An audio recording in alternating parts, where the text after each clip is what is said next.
So magandang umaga sa inyong lahat. Ito yung binili natin, oh. So mabilis ang video lang ito.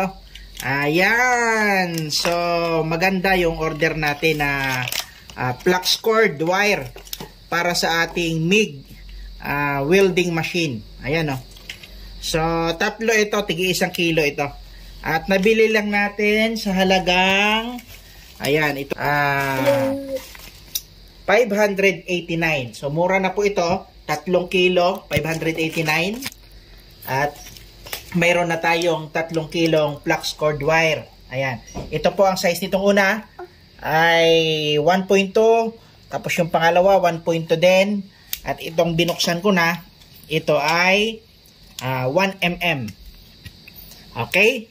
So yun lamang ang update ko sa inyo. Kaya kung nais nyo malaman kung saan natin binili ito, ay ilalagay ko sa description para makatulong sa inyo. So maraming salamat po.